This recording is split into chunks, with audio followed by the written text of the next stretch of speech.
Stop! Look! He's gunning for trouble.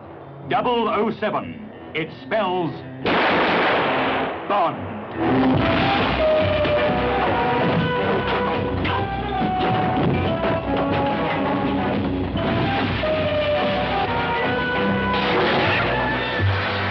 Shocking. He's the idol of every woman. Who are you? Bond. James Bond.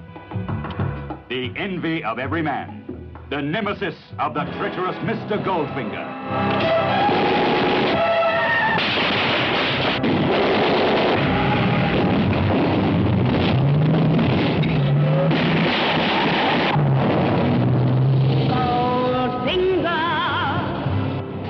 Goldfinger, a triumph in thrill-making cinema entertainment. The man with the mind. A three-time winner for Fleming's Secret Agent 007.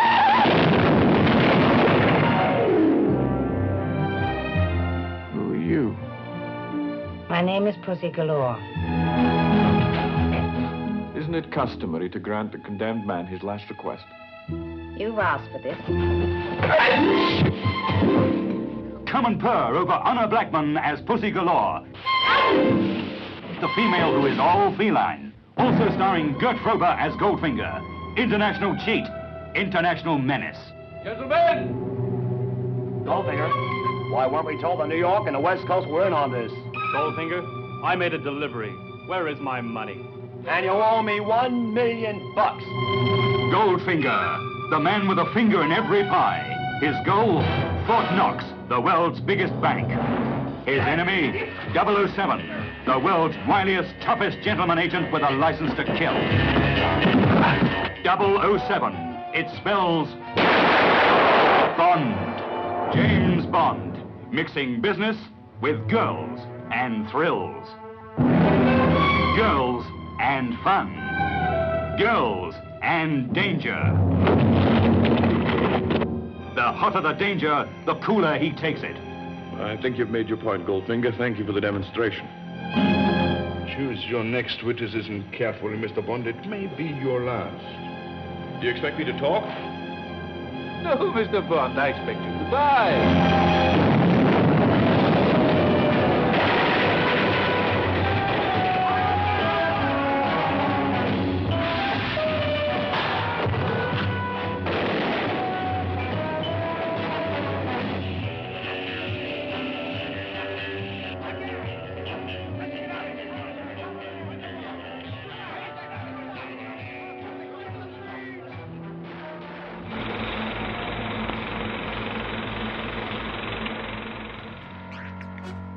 This is MWIRE, Movie Week in Review. MWIRE is brought to you by Audible.com.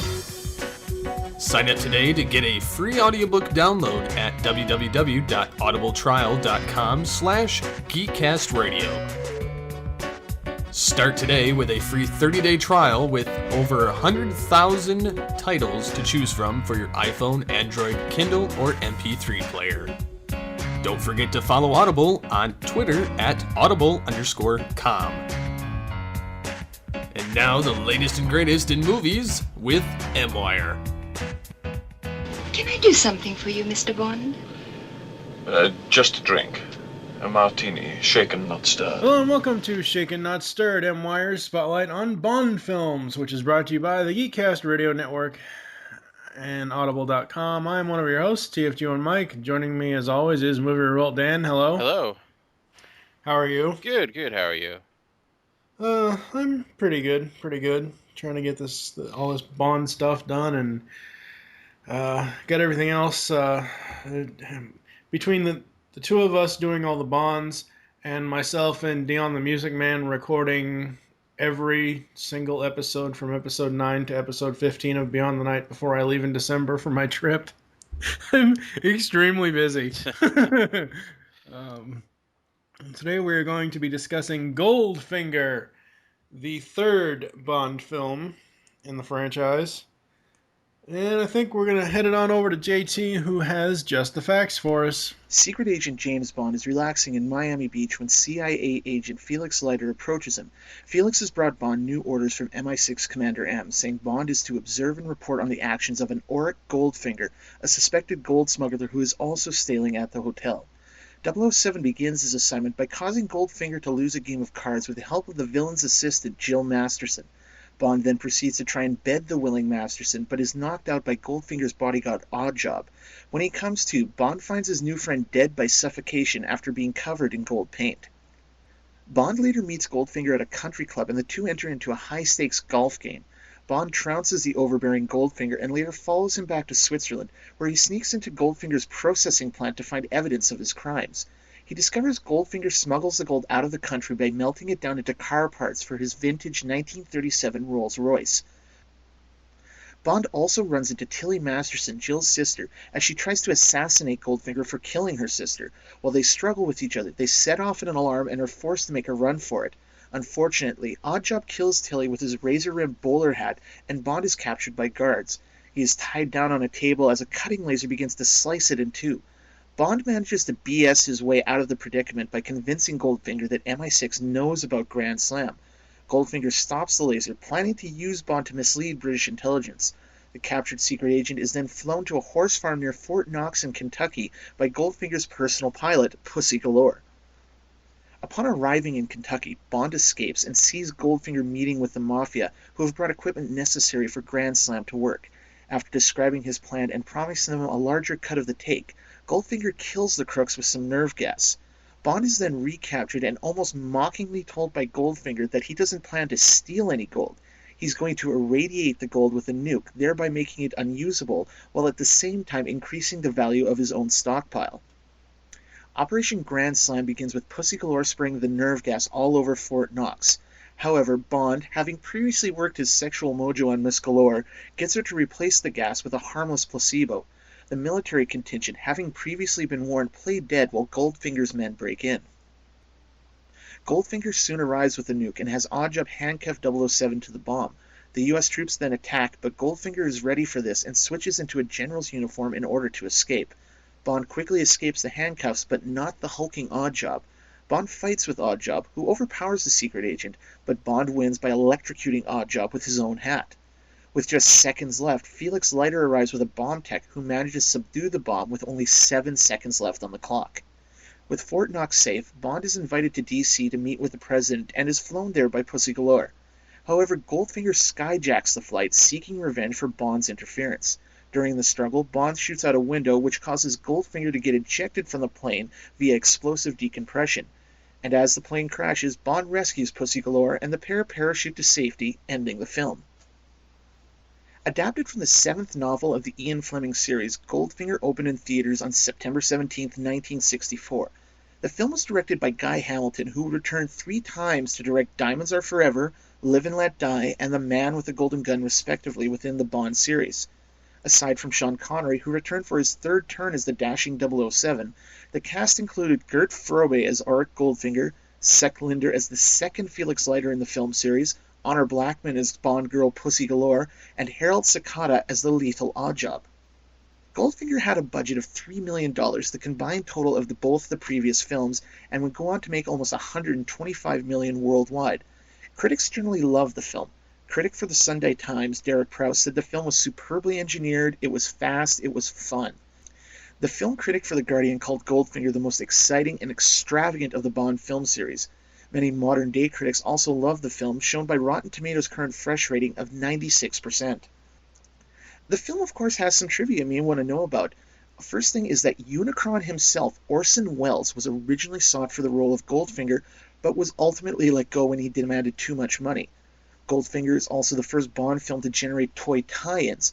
Corgi Toys began its long relationship with the series when it released a toy version of Bond's signature ride, the Aston Martin DB5.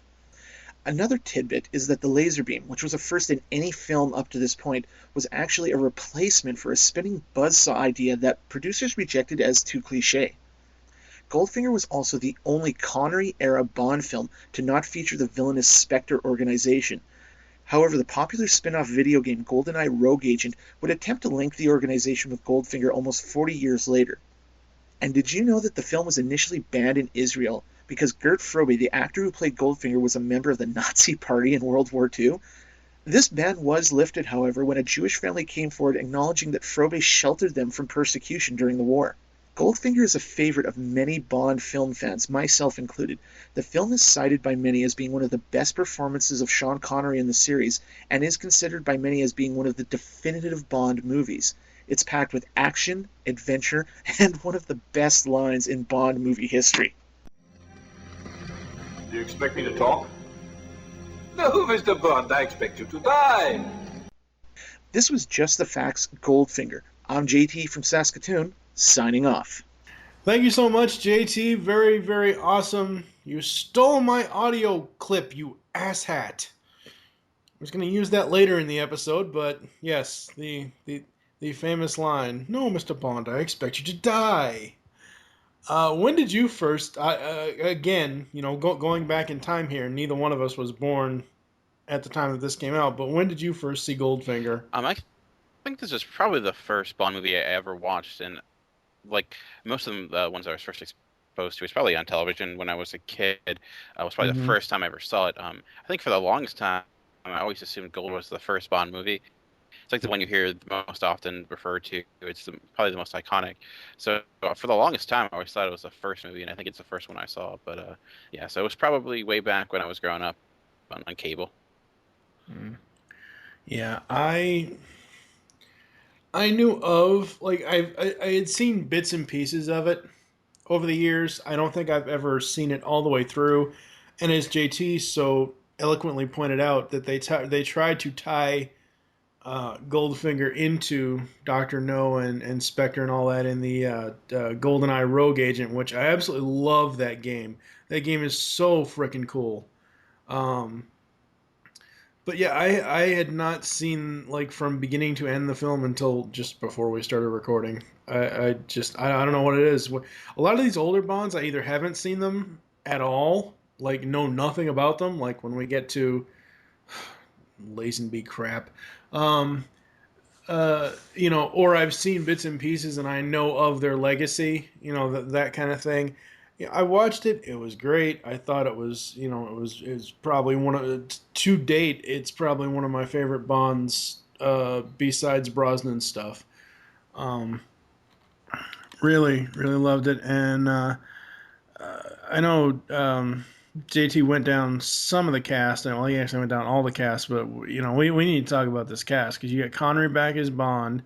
You have Honor Blackman as Pussy Galore, the Bond woman. Sorry, I mean Bond girl. That's from an outtake, people. You have Gert Frobe as Ulrich Goldfinger. I don't think I could have seen Orson Welles as Goldfinger. No, I mean, I couldn't either. I think I don't see him fitting that role, and I think this time of period wasn't really the best for Orson Welles to begin with. But yeah, he kind of really won't fit Goldfinger. I don't see him as being as menacing or as nearly as memorable as Gert Frobe. I couldn't imagine anybody else playing that part. You got Shirley Eaton and Tanya Mallet as Tilly and Joe Masterson. I like them. Honor Blackman, at first I didn't even remember that they had, sort of had, a couple of sex scenes. I didn't even, it obviously it doesn't show it, but the whole, hey, let's roll around in the hay, that, and then the end, I didn't even realize that, and I don't know, I really like that. I think she makes for an excellent Bond girl. I don't know, what about you? What do you think of Honor Blackman as Pussy Galore? Actually, yes, I agree completely. I think she's probably one of the best Bond girls. And for one, she's completely different than I think all the Bond girls up to this point. She's not as, like, voluptuous or classically beautiful as, like, the Bond girls that we've seen, like Honey Rider. She's more of a personality. I think she's more subdued. and which I liked. I know in the book they definitely play up her sexuality. I think it's a lot more obvious that she's a lesbian, and they kind of hint at that in the movie, but they don't go. Um, they don't. They don't beat you over the head with it. No, Yeah. no, they just kind of hint at it, which is interesting. But I love her as a Bond girl. I like the fact she has a personality.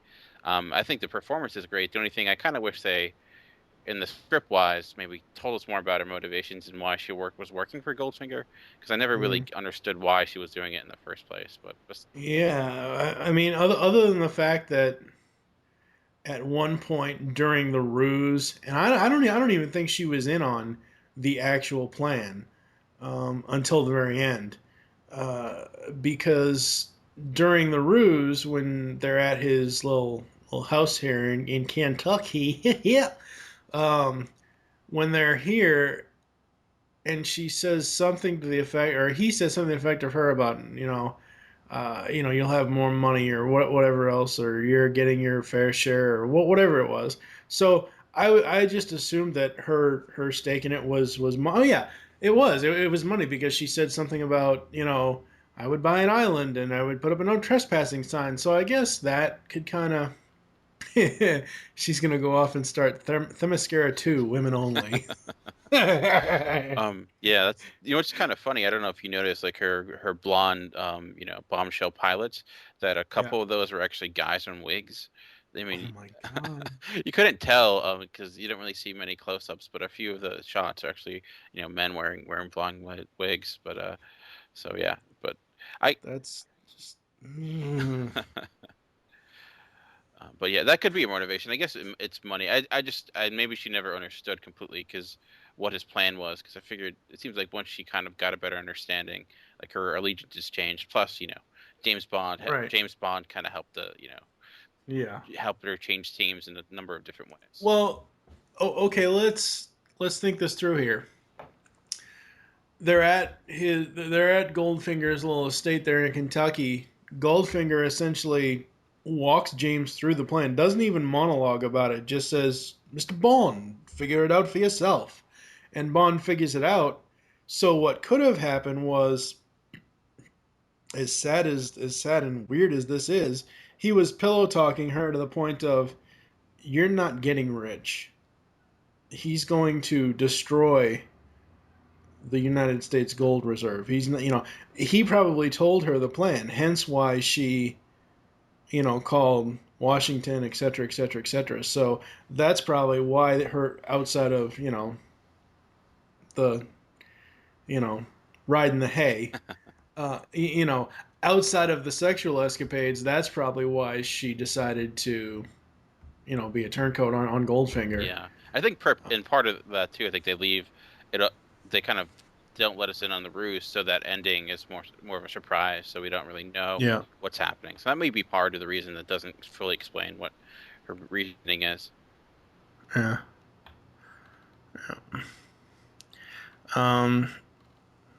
Overall, I love the film. It's great. I mean, it's as JT said and as we've said, it's by far one of the best Bond movies that has ever been. And that Shirley Bassey song, Goldfinger, oh my God, I love that song. Yeah, I completely agree. When I think of Bond songs, it's like the one I think of. I think it kind of set the standard for what Bond songs are. It's very, very bombastic. It's kind of grandiose, and but it still has a little edge to it. I think it's one of the best Bond songs, and still to this day, I think it's probably the best. And I think originally Adele's song for Skyfall it reminded me kind of similar to. It felt like it was a throwback to this song. It's a little bit. I mean, the tone and the overall musicality is different, but it felt similar. Yeah. And this was the first first film, as JT said, that Corgi Toys made a toy of the Aston Martin. And I like how I like in the film franchise so far how they are breaking Bond out of his shell, essentially. Because in Dr. No, it was like, oh, you don't need that lady's gun? Take this. This is better. And this, you don't need that stupid Bentley. Take this. This is better.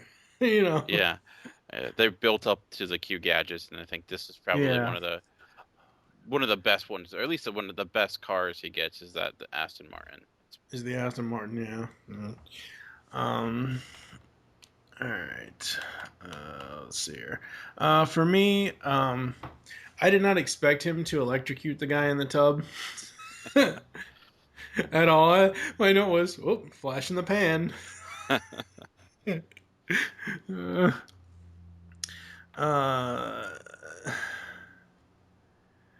I thought it was a really awesome and funny scene when Connery has his way with Jill, or Bond has his way with Jill, um, in the hotel room, because of the fact that Felix calls and she's in the background whispering, etc., etc., etc., and he just kind of like just gently pushes her away. I thought that was hilarious. Yeah, yeah. He can be dismissive, but he kind of he's multi-talented. He can kind of do a few things at once, as we see. Yeah, that freaked me the hell out though. Afterwards, the goal, because you don't know what it is. I mean, anybody watching this movie back then, did anyone really know that until it was explained? Did you really think that was gold paint? I wasn't sure what it was. It could have been a golden, it could have been, I don't know. It didn't seem to be paint to me, but and again, watching this movie for the first time all the way through, I wasn't even sure if I had known about that scene beforehand, because when I saw it, I was like, holy shit. Yeah, it's a very striking image. I think when I first saw it when I was younger, I don't think it really realized it was gold paint. I thought it was just like, oh, they turned her gold. I figured that Goldfinger had like the Midas touch where he could literally turn things gold, because it's hard to tell. And I mean, I know there was a huge rumor that she actually did die because of that gold paint, because of the rumor that if you cover yourself in paint, then your body can't breathe and you'll suffocate. It's not necessarily true, but you could see why, because of just how like frightening that image is. It just kind of comes out of nowhere. Yeah. And of course you got Odd Job, very, very cool. One of the better Bond. I wouldn't. Well, I guess he could be called a villain, because essentially, I mean, yes, Bond has the fight with Goldfinger on the plane, but that's just a plane fight, But Odd Job, he's more than just your average henchman. So I would classify him as more so the physical villain for Bond in this, whereas Goldfinger is more the mental villain. Yeah, definitely. He kind of we realized that Goldfinger can't match up with Bond 191, but Oddjob certainly can. And if I always figured Oddjob is kind of like a wrestling gimmick took seriously. Just the way he looks, his outfit, his classic hat. And the actor that played him in real life was an actual wrestler, and you can kind of tell because he's really good at that physical acting. He doesn't say anything, but just do his body movements, his body language. You can kind of, see his anger, and he really does have this huge physical presence where you're kind of like, I don't see how Bond could possibly take out Oddjob, and he kind of really doesn't. He kind of has to cheat to get by him. Well, true, yeah. I still love the Moneypenny Bond chemistry. That's always nice to see. Yay, Q branch. And this is where, from this point forward, there's two scenes in this movie that GoldenEye didn't necessarily rip off, but they homaged. The Q branch scene, if you open up two different YouTube video windows and you look at Goldfinger and you look at GoldenEye, picture in picture, whatever, it's different situations, but it's pretty much the same movements, same everything. And I was like, oh wow, I've seen this scene before, but it was a different movie. Yeah, I'm sure that's true. They do tie together pretty similar. They're very similar with one another. I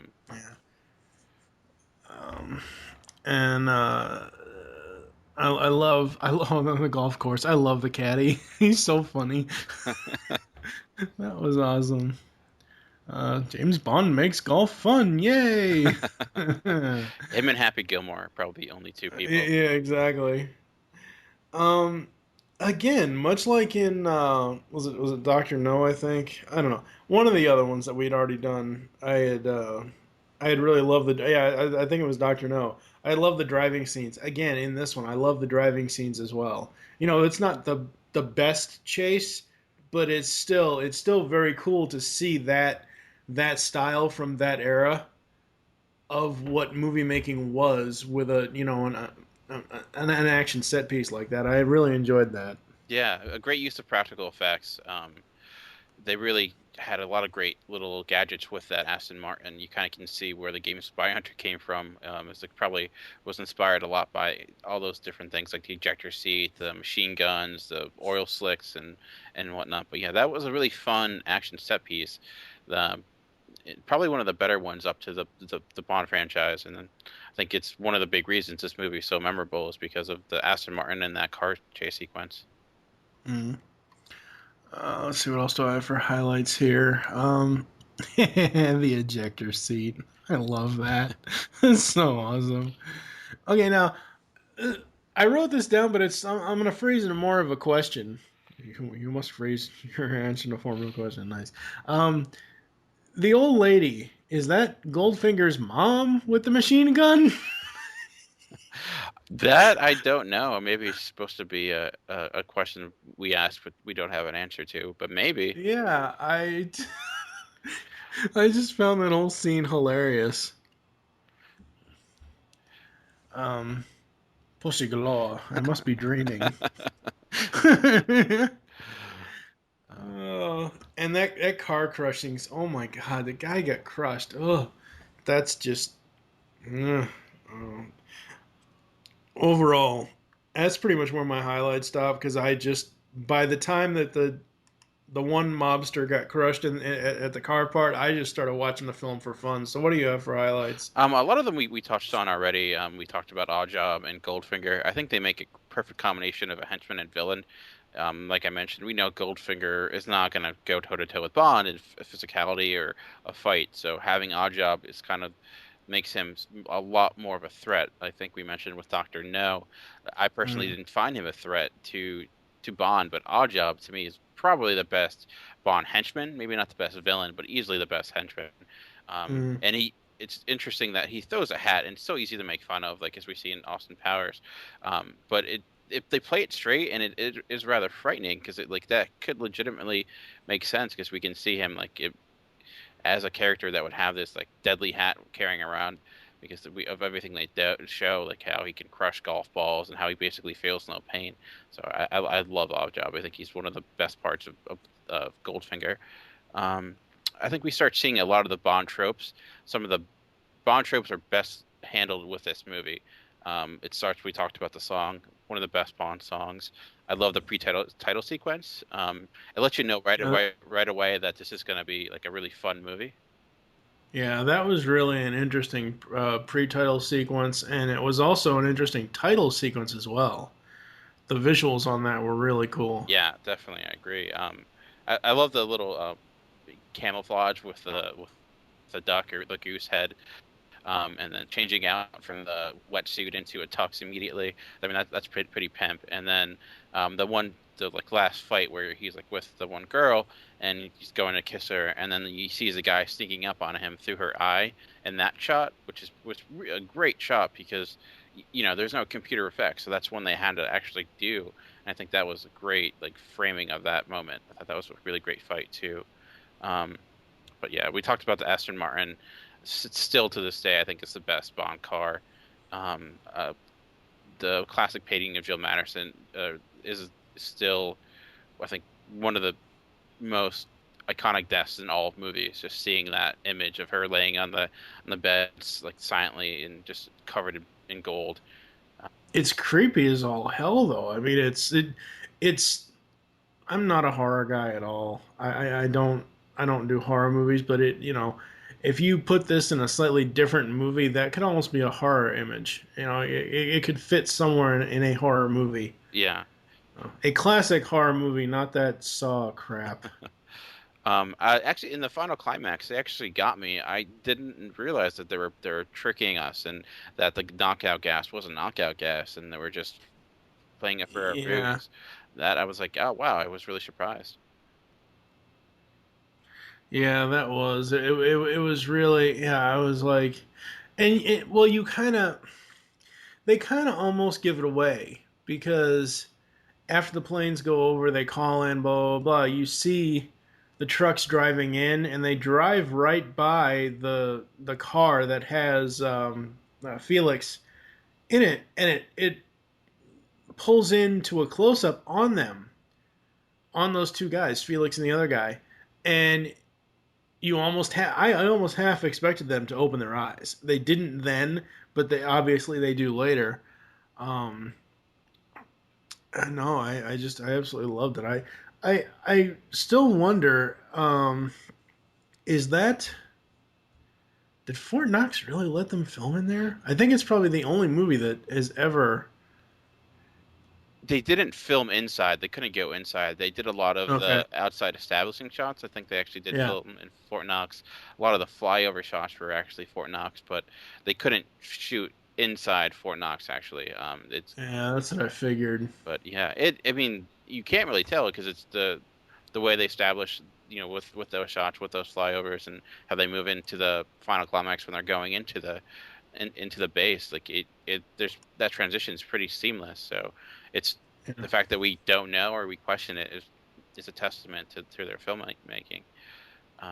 And then also the like you mentioned it earlier with Goldfinger coming back, and I don't know if him having a golden gun was supposed to be like a lead into the another movie we'll eventually cover, and I don't think he's nearly as threatening as that villain, but it was kind of cool seeing the golden gun and watching him get sucked out of a plane was rather entertaining. But yeah, so that a lot of great highlights, a lot of things we touched on, but I really love Goldfinger, and I completely agree and understand why it's looked at as one of the best Bond movies ever made. Yeah, no, I agree. As far as some lowlights, I have four. Now you praise the practical effects of the beginning scene with the hotel with the chick and the guy and everything else. I know it's just a film and all, but I have to call into question seeing the guy in the gleam of her eye. That just, I know it's a practical and it's an awesome effect, but seriously, if you're looking at this as James Bond is real and this is real life to him, that's never gonna happen. Yeah, I agree. It's probably not something that can actually happen in real life, but I think it's kind of letting us know right away that this isn't a real life movie. It's completely different than like with Love, which I think is played more straight. I mean, the fact that he goes from a wetsuit to a tux that's with no wrinkles, it looks amazing. I think that's kind of part of it, but yeah, it's not something I think that could happen. I mean, you can look in someone's eyes and see reflection, but it being that distinct is probably impossible. Yeah, exactly. Now, if the gas was replaced to a placebo or to something non-lethal that maybe just knocked them out, I'm thinking this over in my head after I wrote the note down, because I was like, well, if the gas was replaced, why did everybody, the car? Okay, I guess if you make someone unconscious as they're driving, they're going to crash their car. But it seems so weird to me that almost the entire town is, knocked out. I don't know. It just seemed too strange. I mean, I get the plan. I understand the plan. But again, this is before the whole switch was even revealed to us, and I was like, "Well, crap, they're dead." Holy, and then the switch was revealed, and I'm like, "Well, that's still, to me, that didn't make any damn sense then." Yeah, I think they tricked. I mean, when you watch it the first time, I don't think you notice, but any rewatches, it does kind of make a little less sense. I think the big reason they were doing it is because they needed to verify that he had the nuke on site before they went after him, but. Yeah, it kind of seems like if that was the case, they kind of maybe played it a little too thick if they were just pretending. But that's kind of one of those hard parts is how do you play the ruse and make it seem like it surprises us, but then make it seem like they're realistically playing the ruse. It's a hard balance to strike. Yeah, it is. And again, I have to slightly criticize the Bond versus Oddjob fight. It went on a little bit too long because they're sitting here having this knockdown, drag 'em out fight, and Bond is pretty much trying everything and nothing is working.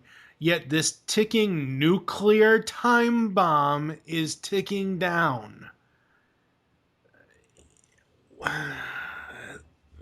As much as I love the fight, I have to criticize it for that because it seems like it goes on too long. And yes, I agree, Bond did kind of cheat at the end, but again, he if you look at him in his assassin, persona, he is an assassin. Assassins do anything they do to, they'll do anything to get the job done. But I just think if they took out maybe 2 or 3 minutes of that fight, it would have been slightly better.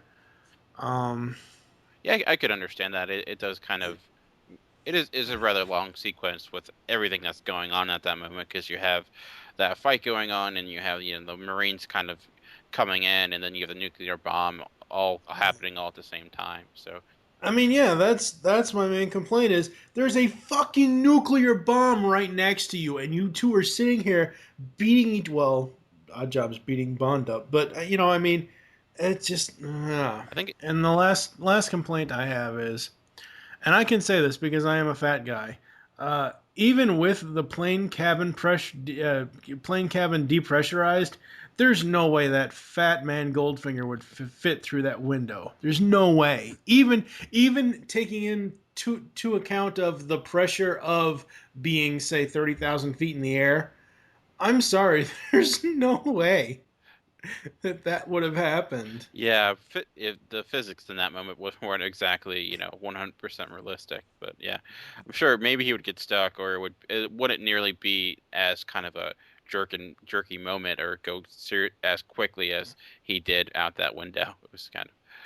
I could see if the door got knocked off of the plane, you know what I mean, and then he flew out the door. That's fine. I could see that, or if, let's say, because of the I don't think this would happen, but say because of the depressurization, the back half of the plane somehow got destroyed or something, and I could see him falling out of that way. But the fact that he got sucked through a plane window, I don't buy that at all. I just don't. I just don't buy that at all. But overall, love the film. It's absolutely amazing. Is there anything else you want to say about it, or besides the lowlights you mentioned? Some of them that kind of not bugged me. They're kind of more of nitpicks than anything. In the second act, I think Bond he kind of gets lost in his own movie. He stops being like the cog that keeps the things going, and ends up being more of a witness as he's kind of captured and things are happening. He's watching them happen, but he spends a lot of the second act just kind of being captured by Goldfinger. It does lead to one of the best moments in Bond history, the laser sequence where he's strapped to the table. I love that moment and how he got out of it, like how he didn't use a Q gadget. He had to kind of talk his way out of it, which was cool. But everything after that was kind of waiting for Bond to kind of have his moment, and it took a while for that to happen. And the only other one would be, I felt there were too many Bond girls at times. I think it kind of went a little nuts. You had Pussy Gallore's flighters. You had Jill Madison and her sister, which her sister's character, I think, was one of the most superfluous characters in Bond history, and she was completely pointless. She wasn't there that long. She seemed to be only there to let us know that Oddjob can kill someone with his hat, because that seemed like the only point she was there, was to show us that to die. Really, I felt her character was rather pointless. And there was a few of those moments where there was just so many. Sometimes Bond has a tendency to have too many characters. Like you had a similar situation with From Russia with Love, and we'll have more as we go on. And I think this is guilty of that same sin. So. Yeah, I mean, having Jill's sister there, I see that she wants to kill him because he killed her sister, but as you said, it's essentially a non-character, and they already showed that Oddjob could kill somebody with the statue. I mean, they already demonstrated that. So, and I actually thought that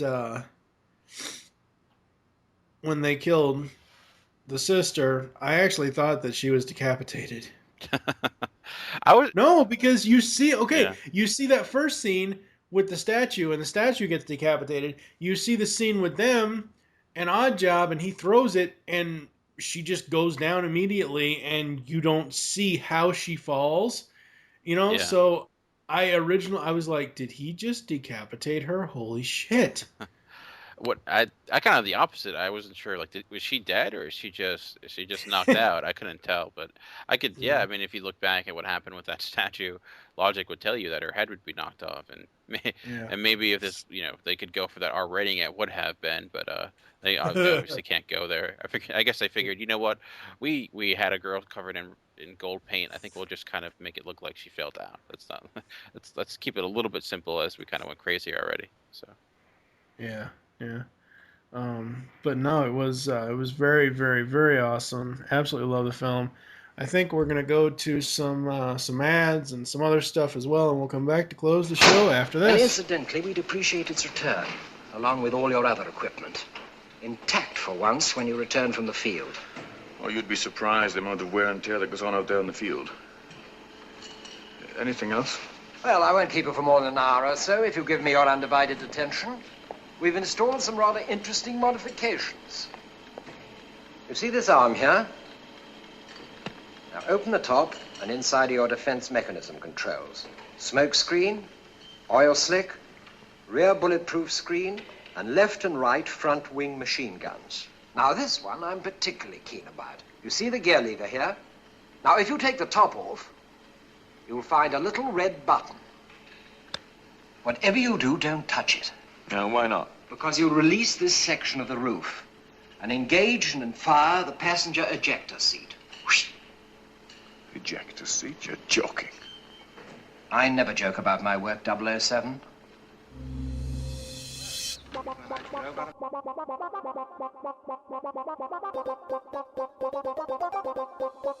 You can now hear the GeekCast Radio Network while on the go with Stitcher Smart Radio. Stitcher is a free use and talk mobile app available for your smartphone. And when you download Stitcher to hear GeekCast Radio, you'll have a chance to win money. Downloading is quick and easy. Just find Stitcher in the App Store. During registration, hit the promo code box and enter GeekCast Radio, all one word, to get automatically entered to win $100. The latest episodes of the shows will be waiting for you in your favorites. You'll get access to lots of other amazing shows too. Always available to you on demand, no syncing. It's Stitcher Smart Radio. Don't forget to enter promo code GeekCast Radio when you register.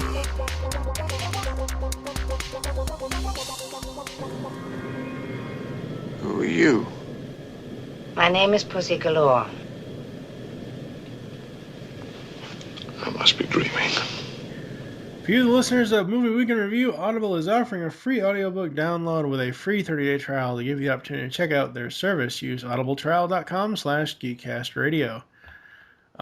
Overall, for me, I really, really, really enjoyed Goldfinger. I almost said GoldenEye. We're not there yet, damn it. A very well done Bond film.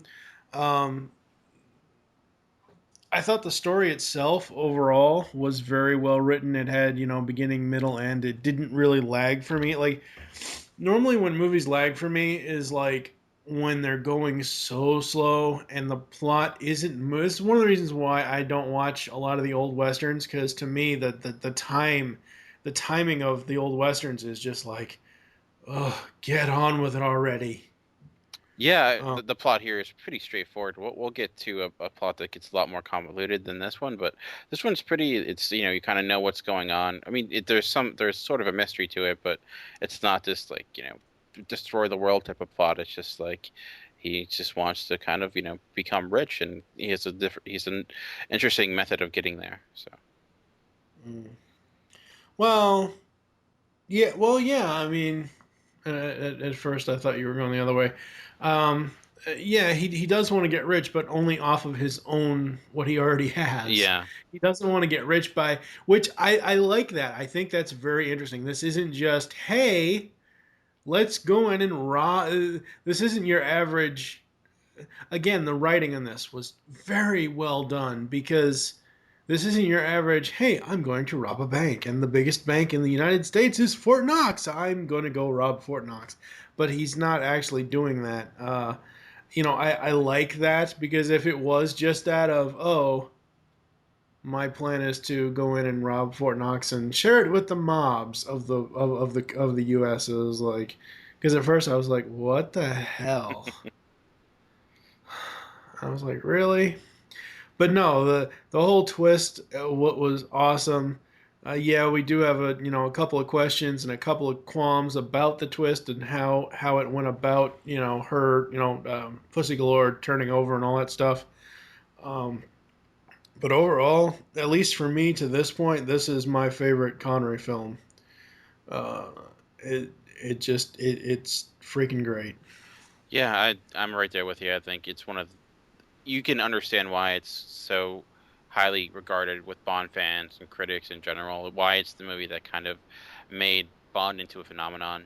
I mean, Dr. No and For Sure Love were definitely successful, but this was completely different. It really upped the ante. It kind of, I think those movies, you had a different director, and I think this director kind of thought, like, okay, let's not even try to be realistic. Let's have fun with this. Let's kind of let the fans know we're going to kind of be larger than life. And we get that I think is kind of the style that continues and really continues when we get the Roger Moore movies. So yeah, I loved it as well. The qualms are small. I don't think it's a perfect movie. But it's nearly a perfect Bond movie if you look at the Bond recipe and what we expect with Bond films. In almost every area, it hits it out of the park. The song, the Bond girl, the Bond villain, the Bond henchman, the Bond car, like all those moments we look for in a Bond movie, it has one of, if not the best, in those categories. So it's a great movie. Very awesome. We hope you enjoyed the Bond film review here in MWIRE Shaken Not Stirred series, and wish you'll join us next week when we'll be talking about You Only Live Twice. For now, I am TF2 and Mike with Movie Revolt Dan. Thank you for listening. Until next time.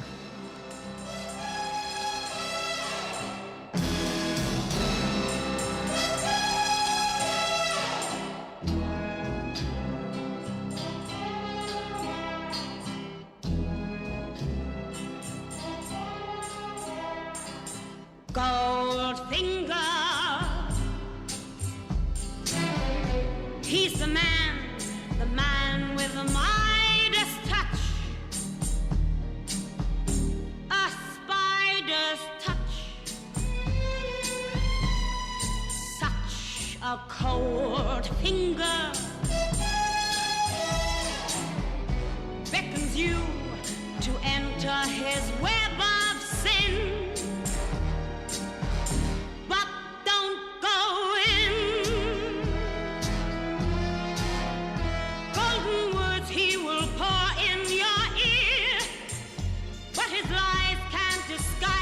You feel, for a golden girl knows when he's kissed her, it's the kiss of death from Mr.